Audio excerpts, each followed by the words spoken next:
Bonjour. À travers cette vidéo, nous souhaitons vous montrer rapidement les différentes options de périphériques à utiliser sur les bus avec notre application Busae Conducteur. En général, nous pouvons utiliser de simples téléphones portables et tablettes, des terminaux de point de vente et des validateurs industriels, ainsi que certains accessoires. Pour prendre des décisions, nous vous montrons les aspects les plus importants auxquels nous devons réfléchir en fonction de notre cas d'utilisation. Toujours, nous devons nous demander si nous allons imprimer des billets dans le bus, ainsi que si nous allons utiliser des cartes NFC maintenant ou dans un très proche avenir. Allons-y pas à pas. Les plus économiques, ce sont les téléphones portables et les tablettes commerciales, puis le PLV, les tablettes industrielles et enfin les validateurs. Si nous devons imprimer des billets aux passagers, dans le cas de l'utilisation de téléphones portables ou de tablettes commerciales, la seule possibilité est via Bluetooth, mais ils ne sont pas très bon marché.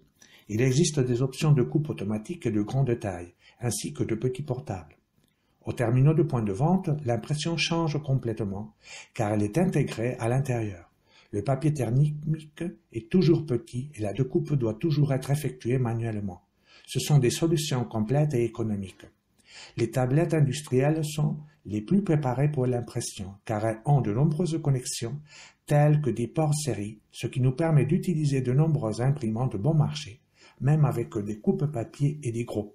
Si nous voulons utiliser des cartes NFC ou sans contact, dans les téléphones portables, vous devez en choisir une qui a bien NFC. Pour les tablettes, il existe généralement peu de modèles. Les TPV ont toujours un lecteur NFC intégré. Tous les terminaux, mais ce terminal PAX est de plus en plus utilisé, principalement pour la lecture de cartes bancaires. Accepter la charge est très facile. Il suffit de glisser la carte dessus, y compris les cartes à puce, les téléphones portables et les montres intelligentes. Dans les tablettes industrielles, le lecteur NFC n'est pas toujours fourni par défaut, bien que la plupart le soient. Ils n'acceptent pas les cartes bancaires. Attention! Mais vous pouvez ajouter un lecteur externe comme celui-ci. Il y a même des clients qui utilisent des tablettes industrielles comme validateurs NFC. Enfin, nous avons les validateurs, qui sont des terminaux spécialement conçus pour la lecture NFC. Ce sont des terminaux entièrement orientés vers le passager et non pas vers le conducteur. Ce modèle bleu n'accepte que le NFC prépayé ou par abonnement, bien que ce modèle accepte même les cartes bancaires. Entrons dans les commentaires plus détaillés sur le matériel le plus utilisé par nos clients.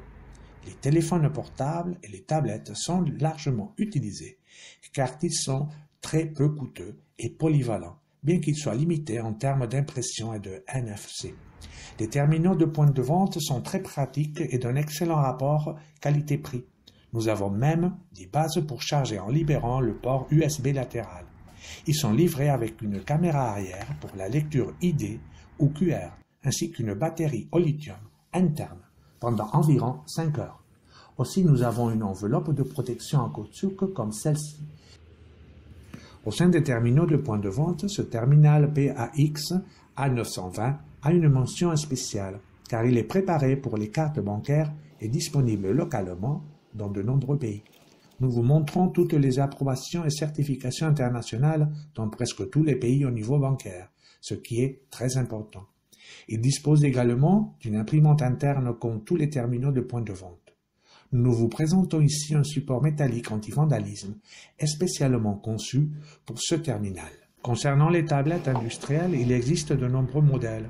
Dans Busae, nous en avons plusieurs intégrés, et tous ont des connexions VESA standards pour plusieurs supports, ainsi que de nombreuses connexions externes pour toute utilisation spécifique. Le courant est très important. Ici, il passe de 8 à 30 volts, très préparé pour les bus. D'autres modèles, au coin hautement protégés, préparés à de nombreux coups avec des connexions et lecture NFC. Ici, vous pouvez voir quelques supports articulés concernant les connexions. Vérifiez bien car tous les modèles n'ont pas de prise réseau ou Ethernet par défaut. Dans ce cas, les connexions vont à une station d'accueil distincte de la tablette. C'est une solution très pratique pour l'échange et la maintenance des équipements. Il y a des broches de connexion sur la base et à l'arrière de la tablette pour toutes les connexions possibles de l'appareil. Voyons maintenant un autre terminal très similaire. plus professionnel encore, où la station d'accueil a même une clé de sécurité pour l'extraction. Concernant les validateurs, ce terminal est une option tactile et économique, fabriquée pour les bus avec de nombreuses connexions, ainsi que la lecture de codes QR. D'autre part, nous avons un terminal plus professionnel avec des voyants lumineux, également tactiles et autonomes, ne nécessitant pas de terminal conducteur sur le bus. La principale caractéristique est qu'en plus de cartes prépayées, il accepte des cartes bancaires et possède toutes les certifications internationales EMV. Concernant les accessoires, nous en avons déjà vu quelques-uns. Alors concentrons-nous sur les deux options d'imprimante les plus courantes. D'une part, le Star 232, la connexion Bluetooth. Grand papier thermique 80 x 80. Même rôle que le modèle Cube, moins cher et avec une connexion USB principale. Chez Busae, nous avons plusieurs alternatives matérielles. Posez-nous vos questions et nous vous proposerons l'option la plus appropriée à vos besoins. Pour vous aider dans le contrôle de votre collection, vous pouvez nous contacter directement par WhatsApp. Nous sommes à votre disposition.